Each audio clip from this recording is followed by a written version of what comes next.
Hello students of class 10. So in the last lecture already I have discussed the basic proportionality theorem and the exercise question. So in this lecture I am going to start the similarity criteria. ठीक है, तो triangle similar होने का भी different criteria होता है, जैसे कि हमने क्लास 10 में ट्रायंगल कॉन्ग्रुएंसी के बारे में पढ़ा था, उसका डिफरेंट क्राइटेरिया पढ़ा था, लाइक SAS, ASA, RHS, है ना। तो यहाँ पे भी हम लोग सिमिलरिटी का क्राइटेरिया पढ़ेंगे तीन. So first will be angle angle angle, second होगा SSS that is side side side, and third will be hour angle side angle. ठीक है, तो हम लोग धीरे धीरे उसको पढ़ेंगे. सो अभी देखो यहाँ पे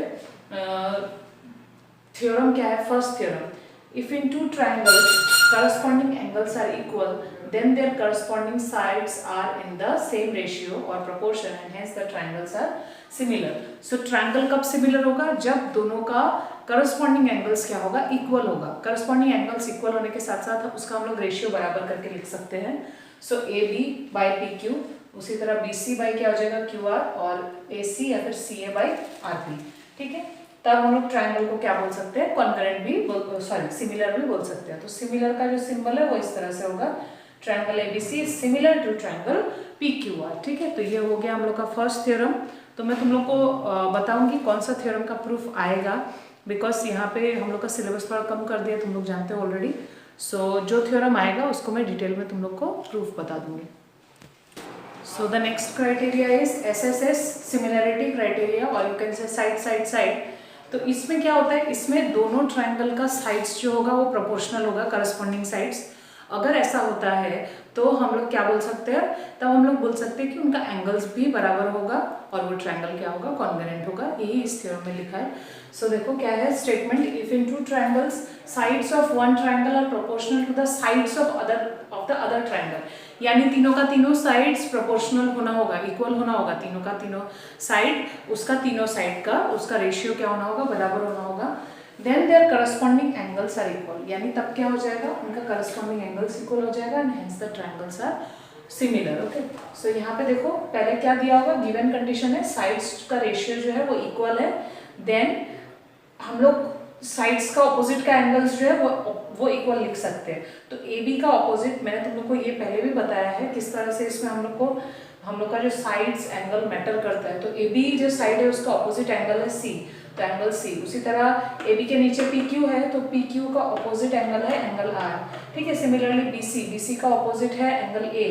फिर QR का ऑपोजिट है एंगल P, एंड CA का ऑपोजिट है एंगल B, और RP का ऑपोजिट है एंगल Q. तो इस तरह से हम लोग लिखते हैं. एंड साथ ही साथ क्या बोल सकते हो? ट्रायंगल ABC जो हो जाएगा वो क्या हो जाएगा? सिमिलर हो जाएगा ट्रायंगल PQR का. तो सिमिलरिटी का क्राइटेरिया ये दोनों ही है, यानी साइड्स प्रोपोर्शनल होना होगा और एंगल क्या होना होगा? इक्वल होना होगा. तभी ट्रायंगल को हम लोग क्या बोल सकते हैं? दोनों ट्रायंगल को सिमिलर. तो यहाँ पे देखो, यानी रेशियो अगर कभी बराबर तुमको दिया है साइड्स का सारा साइड्स का रेशियो बराबर दिया है, तब तुम क्या बोल सकते हो? एंगल इक्वल होगा ही. और अगर एंगल इक्वल दिया है तो हम लोग क्या बोल सकते हैं? उसका उल्टा, यानी कि साइड्स का जो रेशियो है वो इक्वल होगा ही, करस्पॉन्डिंग साइड्स का रेशियो. ठीक है, तो इन दोनों क्राइटेरिया, ये दोनों क्राइटेरिया फुलफिल होने से हम बोल सकते हैं ट्रायंगल क्या है? सिमिलर है. ठीक है, तो बेसिक क्राइटेरिया क्या है ट्रायंगल सिमिलर होने का? साइड्स का रेशियो सेम होना होगा, करस्पॉन्डिंग साइड्स का रेशियो दोनों ट्रायंगल का, और एंगल इक्वल होना होगा. ठीक है, सो ये है दो इंपॉर्टेंट थ्योरम. और नेक्स्ट थ्योरम है SAS, मतलब जो SAS सिमिलरिटी क्राइटेरिया है नेक्स्ट है वो. यानी उस केस में क्या होगा? उसमें जो साइड्स है, two sides of the two triangle, उसका रेशियो बराबर होगा. और वो दो साइड्स जो एंगल इंक्लूड करेगा उन दोनों के बीच में, वो angle, corresponding angles of the two triangle क्या होगा? इक्वल होगा. ठीक है, तुमको ये याद रखना है, साइड्स जो है वो प्रोपोर्शनल हो सकता है, बट एंगल को क्या होना है? इक्वल. एंगल प्रोपोर्शनल नहीं होगा, एंगल इक्वल होना है, साइड प्रोपोर्शनल होना है. प्रोपोर्शनल मतलब जानते हो तुम लोग, जैसे अगर एक का तुम्हारा न्यूमरेटर में 2 है, दूसरा में क्या आएगा? न्यूमरेटर में 4 भी हो सकता है, अगर 2 ना हो तो. ठीक है, 4 भी हो सकता है. तो तुमको देखना है वो इक्विवेलेंट होना चाहिए. तुम लोग पहले से इक्विवेलेंट फ्रैक्शन जानते हो, जैसे 1/2 का इक्विवेलेंट क्या होगा? 2/4. तो 2/4 का फिर तुम अगर फर्दर इक्विवेलेंट निकाल सकते हो तो तुम लिख सकते हो 6/12. ठीक है, 6/12 इज एन इक्विवेलेंट फ्रैक्शन. तो इस तरह से तुम्हारा रेशियो अगर आता है करस्पॉन्डिंग साइड्स का, तो हम लोग इसको प्रोपोर्शनल बोलते हैं, ठीक है। तो यहाँ पे तुम देखना थ्योरम में दो चीज लिखा होगा, one is ratio and the other is proportion. The meaning of proportion is कि वो न्यूमरेटर डिनोमिनेटर का कुछ मल्टीपल हो सकता है, ठीक है। और रेशियो सेम होना मतलब इक्वल भी कभी कभी आ सकता है, कभी प्रोपोर्शन में भी हो सकता है, कभी इक्वल भी हो सकता है।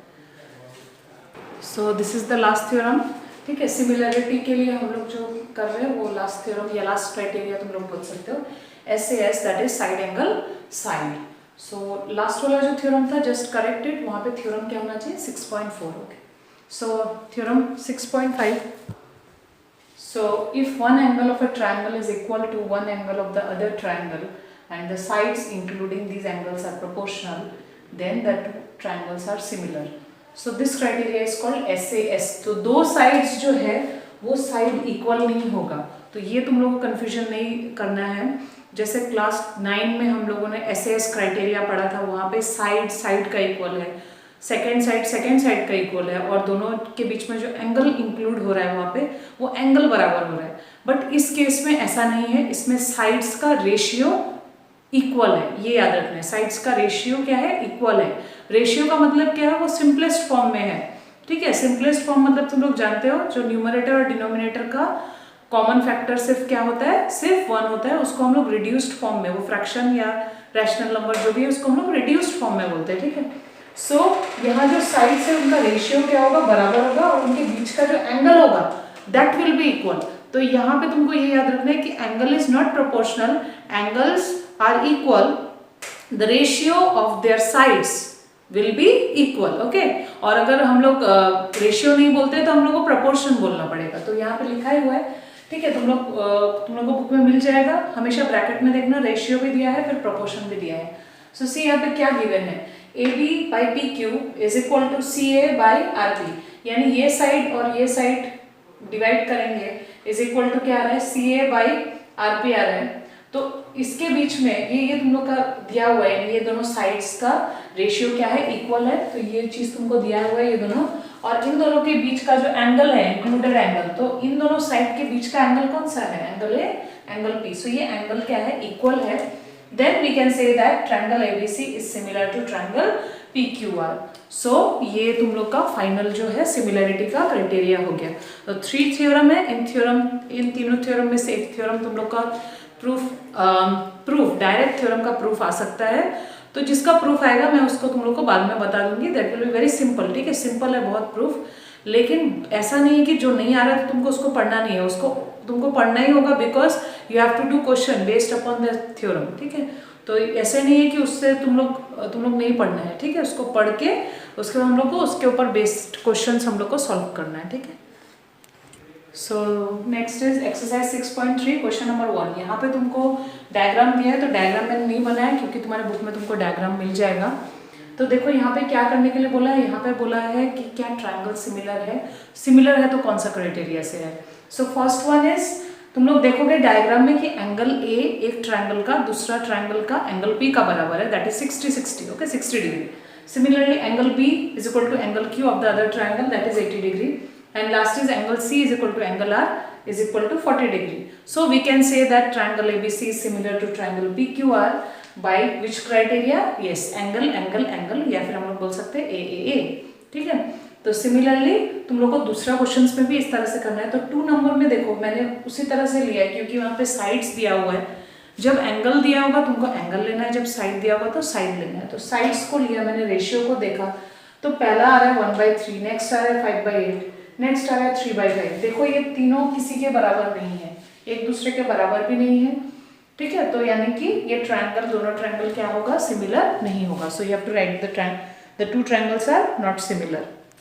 सो नेक्स्ट क्वेश्चन देखो नंबर 5। इसमें जैसे कि डायग्राम देखोगे, अगर देखोगे डायग्राम तो इसमें देखो ये दोनों साइड्स है और साइड्स के बीच में एंगल इंक्लूडेड है, बट हेयर यहाँ पे देखो 2 साइड के बीच में जो एंगल इंक्लूडेड है वो ये एंगल होना चाहिए, बट हमारा एंगल यहाँ पे दिया हुआ है 80 डिग्री, ठीक है, क्वेश्चन में। सो दैट मीन्स अगर रेशियो बराबर भी हो जाता है, सपोज रेशियो बराबर भी आ जाता है तुम्हारा इस क्वेश्चन में, बट जो इंक्लूडेड एंगल है वो तो मैच नहीं कर रहे, that means the triangle are not similar, क्योंकि हमको 3 क्राइटेरिया देखना पड़ेगा, है ना। 3 क्राइटेरिया जो सिमिलरिटी का है वो फुलफिल होना पड़ेगा, बट यहाँ पे वो फुलफिल नहीं हो रहा है। तो यहाँ पे हम लोग अगर देखें तो SAS में होता, लेकिन SAS में होने के लिए ये 80 डिग्री यहाँ पे होने से ये हो जाता, ठीक है। So this is not similar, triangles are not similar. अभी 6 में आओ, 6 में देखो 70 डिग्री 70 डिग्री का बराबर है, 80 डिग्री 80 डिग्री का बराबर है, दोनों एंगल बराबर है, यानी कि इन दोनों ट्रायंगल्स का दो एंगल्स इक्वल है। तो दो एंगल इक्वल होने से हम लोग थर्ड एंगल के बारे में क्या बोल सकते हैं? ऑलरेडी हमको मालूम है कि ट्रायंगल का 3 एंगल्स को हम लोग अगर प्लस करते हैं then we will get 180 degree. So by that way we can say that the third angle of this triangle should be equal to the third angle of the other triangle, ठीक है। तो ये हम लोग का कौन सा क्राइटेरिया में आ जाता है? एंगल एंगल एंगल क्राइटेरिया में, angle angle angle similarity criteria में। तो तीनों एंगल का बराबर होने से ये हम लोग क्राइटेरिया बोल सकते हैं। और इन शॉर्ट हम लोग इसको एंगल एंगल भी बोल सकते हैं, क्योंकि दो एंगल बराबर होना मतलब तीनों एंगल बराबर होना। So this criteria is also called what? Angle angle. तो ये तुम लोग एंगल एंगल एंगल का ब्रैकेट जहां मैंने लिखाया था उसमें लिख सकते हो, और it can be said as angle angle similarity criteria. Okay, so the two triangles are similar by angle angle criteria, ठीक है, लिख सकते हो इसको। क्वेश्चन ये है, दोनों ट्रायंगल सिमिलर दिया है, जो ट्रायंगल डायग्राम में तुम लोग देख रहे हो। डायग्राम कंपलसरी है इन ज्योमेट्री क्वेश्चन, ठीक है। अगर तुमको कभी कुछ पूछा जा रहा है डायग्राम से रिलेटेड, जैसे क्वेश्चन 1 है, तो वहाँ तुम लोग आंसर डायरेक्टली लिख सकते हो, बट यहाँ पे हम लोग को प्रूफ करना है, सॉल्यूशन फाइंड करना है। उन केसेस पे हम लोग को डायग्राम कंपलसरी है। Using pencil we have to draw the diagram. Okay, so the two triangles are similar and it is given that angle BOC, ये एंगल 125 है, and angle CDO is 70 degree. so हमको ये सब find करना है, तो मैंने डॉट से मार्क किया है, देखो ये और ये हम लोग को फाइंड करना है। so देखो सबसे पहले सॉल्यूशन में हम क्या लिख सकते हैं? DOB is a straight line, therefore angle DOC plus angle COB will be equal to 180 degree because they are forming linear pair। तो यहाँ से हम लोग का DOC एंगल यानी ये एंगल हम लोग को मिल जाएगा, तो ये एंगल हम लोग का कितना आ रहा है? 55 डिग्री। सो अभी हम लोग लेंगे ट्रायंगल DOC। तो ट्रायंगल DOC अगर लेते हैं तो तीनों एंगल का सम क्या आता है? 180 डिग्री, ठीक है। एंगल सम प्रॉपर्टी, रीजन तुमको लिखना है by angle sum property. So finally we can find the value of angle OCD। तो ये भी हम लोग को मिल गया, यहाँ से कितना मिला? 55 डिग्री। तो अभी फर्दर हम लोग को किस तरह से बाकी सारा एंगल निकालना है? तो बाकी सारा एंगल में अभी हम लोग को क्या पूछा है?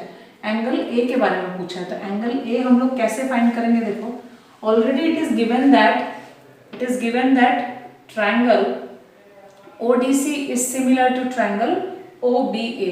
इसका मतलब क्या है? ये O इस O के बराबर होगा, यानी ये एंगल जितना होगा ये एंगल भी उतना ही होगा। नेक्स्ट है D किसके बराबर होगा? B के। तो D है 70 डिग्री, यानी ये एंगल B क्या होगा? ये भी 70 होगा।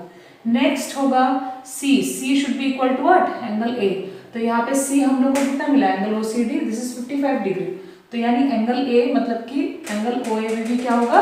55 डिग्री। तो तुम लोग यहाँ पे किस तरह से प्रूफ करना है, यहाँ से किस तरह से हम लोग सॉल्यूशन फाइंड कर रहे हैं? Using the similarity criteria.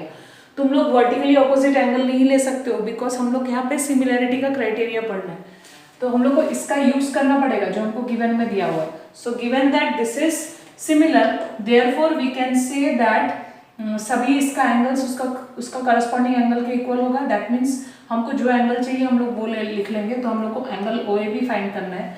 सो हम लोग यहाँ पे लिखेंगे angle OCD is equal to angle OAB, because this is similar, therefore the angles are corresponding angles are equal. तो तुम लोग को ब्रैकेट में लिखना होगा two triangles are similar, therefore we can say that the corresponding angles are equal. ये तुम लोग को ब्रैकेट में रीजन लिखना होगा।